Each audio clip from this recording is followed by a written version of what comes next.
you only have to look at the camera. Okay.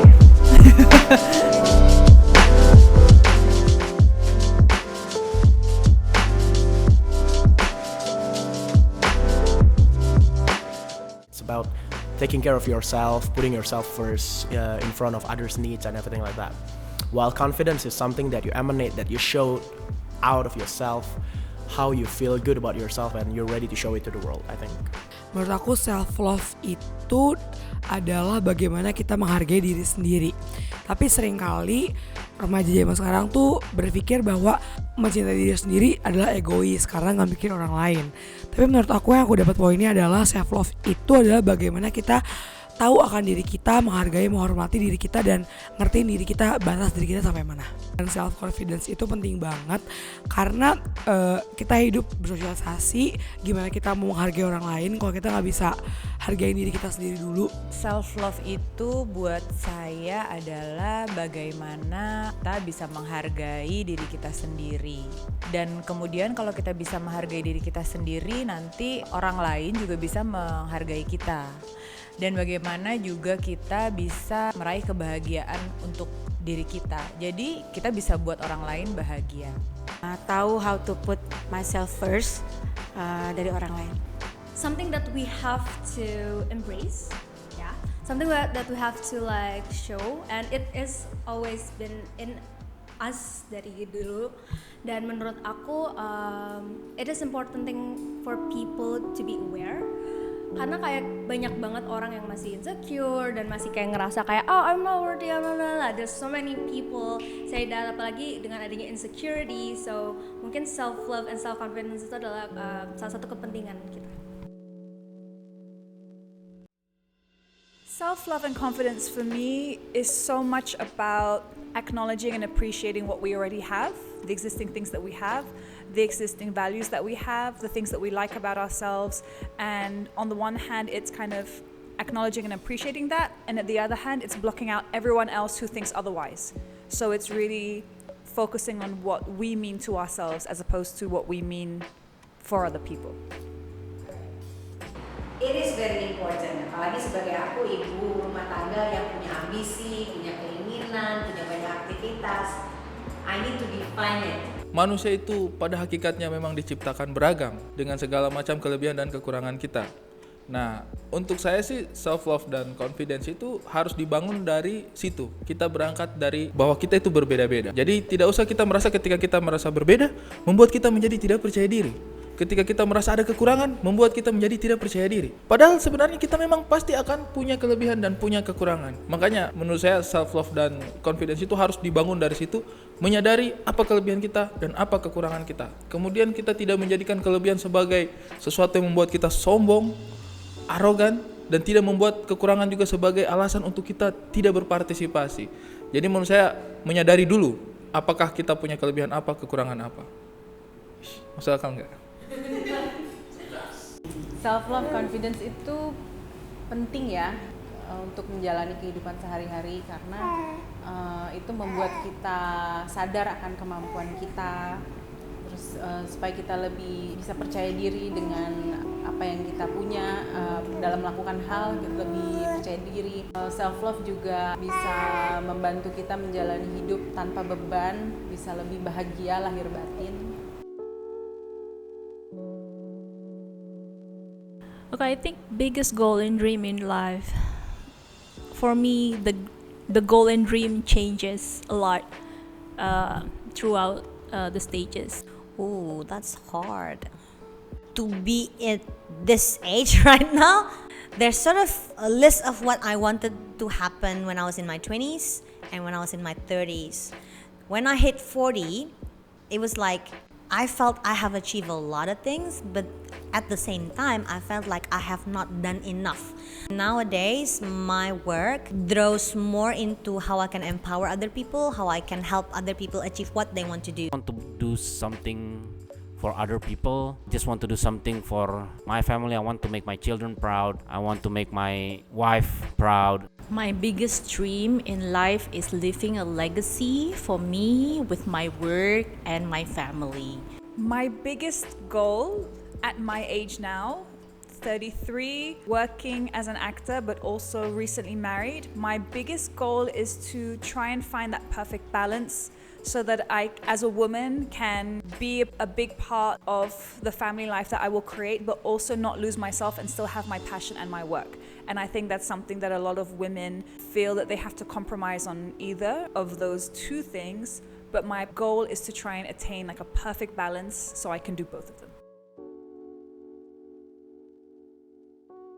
I think what's in the way of achieving that dream is sometimes social stigma that comes around women who work, but women who also have families. It's as if we have to choose one or the other. And I think because there aren't enough people who agree that we can attain both, sometimes we as women don't have the confidence to really go for it and try to make it happen.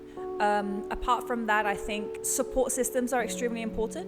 It is important for other people to also know what it is that you want to achieve and somehow be there for you and support you so that you can achieve it. And I know that that's not always a privilege for a lot of people. So what is coming on the way between me is my dream, is normally my negative thought and other people's comment on what I do. And sometimes also the environment and opportunity is standing in the way. The most valuable thing yang paling penting buat aku di dunia ini adalah cinta kasih. Karena I think if we love everyone, we care with everyone, even to our family, itu love tuh fondasi yang sangat penting. To anything, I think. Karena kayaknya kadang-kadang tuh kita lupa dan kita tuh begitu banyak hal yang membuat kita tuh nggak fokus sama kasih sayang. Akhirnya yang jadi tuh banyaknya konflik, banyaknya tuh hal-hal yang harusnya tidak terjadi tuh bisa diatasi sebenarnya kita dengan kasih sayang, dengan pendekatan yang baik. Value saya dalam hidup itu udah pasti keluarga ya, karena keluarga itu adalah tempat saya pulang. Saya merasa bahwa saya membutuhkan suami dan anak-anak saya ketika saya sedang dalam keadaan yang tidak baik lah. Pulang ke rumah itu membuat saya bahagia sekali sih. Selain itu saya juga senang punya teman yang bisa saya ajak bicara. Nggak perlu banyak-banyak sih, 1 atau 2, tapi ya membuat saya lebih lega aja untuk cerita sama mereka. Nilai yang saya emban balik lagi kepada basic dari human rights. Bahwa kita harus menilai kehidupan, kita harus menilai perbedaan, kita harus menilai hak-hak hidup seseorang itu penting. Itu yang menurut saya penting. Aku tuh orangnya tadi ya high achiever gitu. Jadi kalau zaman dulu tuh kalau di kelas gitu ya, aku tuh kayak aku high achiever tapi aku nggak mau stand out. Aneh kalau menurut aku aneh. Aku humble. Aku humble parah dan aku seterbuka itu sama orang lain. Jadi dan aku orangnya yang perfeksionis kalau kerja. Kalau aku sama sahabat aku kerja di suatu project, kalau emang dia salah, aku bakal profesional aja kalau kerjaan. Dan aku orangnya punya ekspektasi yang tinggi banget. Aku orangnya ribet. Jadi kayak aku pengennya udah gampang kayak gini, harusnya lebih, pengennya lebih terus. Maybe I can call myself compassionate because people think that I think about other people a lot. I care about people around me a lot. So maybe compassionate is the right word. And also I'm cheerful. Kayaknya orang banyak bilang aku ketawa mulu. Compassionate and cheerful. I was raised to be a high achiever. I come from a single parented family. My mom was the typical Asian mom, so to say. Tiger moms. I remember this one time that I ranked second in my class. I didn't even dare to come home because I was crying in school because I was really scared that my mom will think less of me. As time goes by, that was like what? That was 20 years ago. And then now I'm 30 and that high achieving part of me possibly still leaves some trail behind. I'm no longer the high achiever, but I know what I want and I know how to get there and I won't let anything to stop me from getting there. I'm always trying to get along with other people gitu. Jadi selalu pengen menyenangkan orang. Tapi jeleknya itu kadang jadi gampang gak enakan gitu. Jadi pengennya tuh menyenangkan orang tapi diri sendiri jadi terlupakan gitu. Pengennya tuh I want to please everyone tapi dia kadang suka lupa sama diri sendiri gitu. I think my strength is my speaking ability. Yeah, because as I told you before, I advocate for marginalized people, especially people with disabilities. So that requires lots of talking. And then I also a stand-up comedian. I'm a YouTuber as well. So speaking is one of my greatest strength, and I really utilize it quite well. Probably some people will think that my weakness is my blindness, but I never think of it as my weakness. My blindness is actually my identity. Maybe some people have tall figures, some people have curly hair, some people have black skin. I have blindness. That's how I look at my disability. Kayaknya weakness sama strength itu tiap tahun berubah, tiap season 20-an, season 30-an, season 40-an. Karena sekarang sudah di season 40-an, dulu tuh perfeksionis abis. Apalagi waktu di 30-an. Orangnya tuh sangat well prepared. Udah di prepare, terus ternyata hasilnya tidak dengan yang disiapkan, itu kayak keselnya berhari-hari dan bisa nggak tidur berhari-hari karena kesel gitu. Tapi sekarang kalau di season 40s try to ya udahlah ya gitu. Udah kejadian juga gitu kan, so what to do next gitu. Jadi sekarang lebih fokus of there's thing that I cannot do, there's thing that I cannot change. Ya udah nextnya apa gitu aja. Karena aku itu tidak percaya YOLO. Kan banyak banget orang bilang you only live once gitu. I don't believe that. Aku percaya justru you only die once, but you live every day.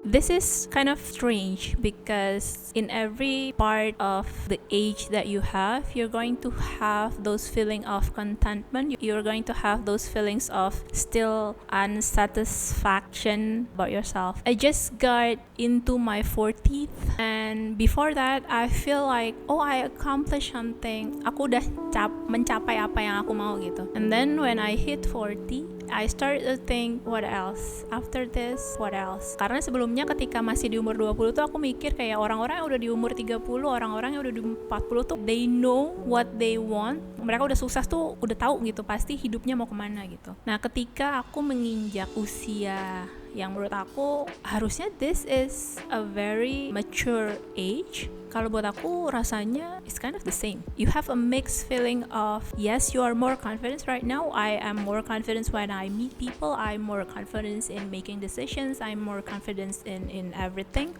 But somehow in the back of your head you still have those noise of are you sure about this? How people perceive you? You still have those in the back of your head.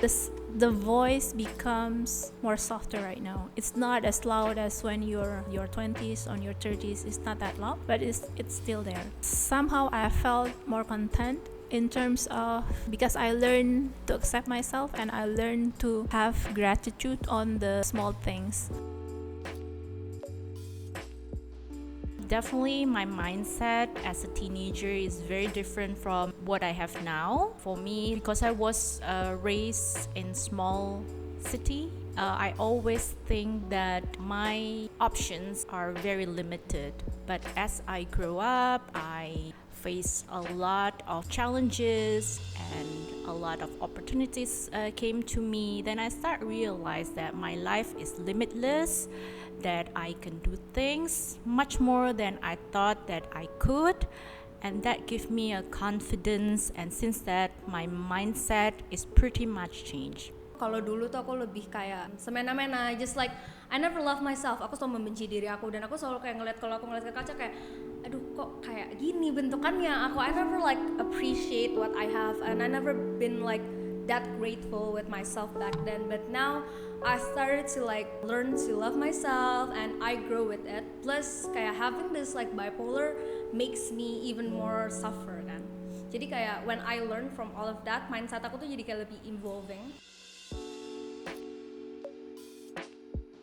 Don't live your life thinking that everything is set within this box, and don't live your life thinking that if you don't get into this school, if you don't do this degree, that your life will end. I'm doing something that I never expected that I would do, I never thought that I would do, but my life still goes on and I'm still malleable and I'm able to process this journey and adapt. So don't be so rigid in the way that you think, and don't be so scared of the world out there, because you have to be flexible, and you will definitely have moments in your life where things don't go the way to plan. It's not the end of the world. Just find a solution and find another way. Pesan saya buat saya waktu remaja adalah main yang banyak, Rawatlah diri kamu, rawat hati kamu. I hope that you can focus your energy on the right stuff. Just focus on exploring you, because I think you have a lot of potential in you, and those potential should be out there in the maximum conditions. I would say thank you to the 15-year-old Ligwina, who was a very determined person, who was always looking towards the future. I'm grateful that you keep going. If I get to see you again, I would give you a hug. Thank you for holding on. Thank you for living. Thank you for staying true to what you believe in. Thank you for not giving in, not giving up, and thank you for always staying on the track that you set, I guess.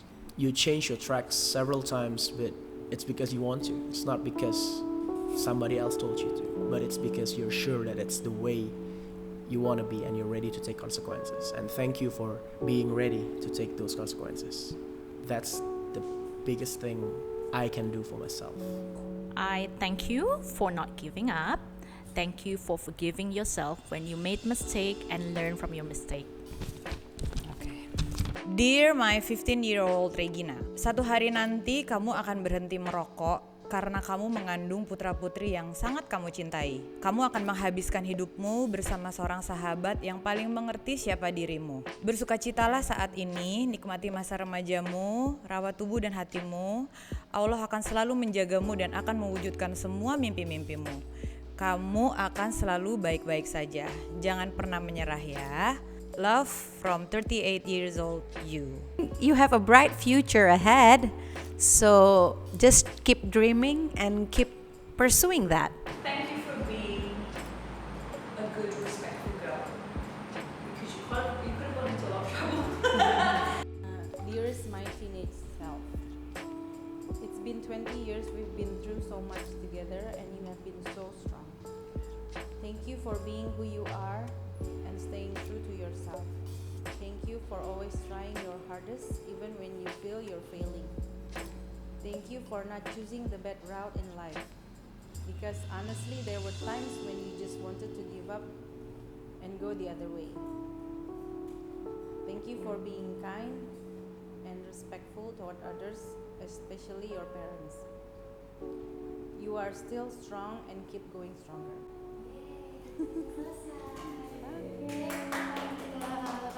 Thank you.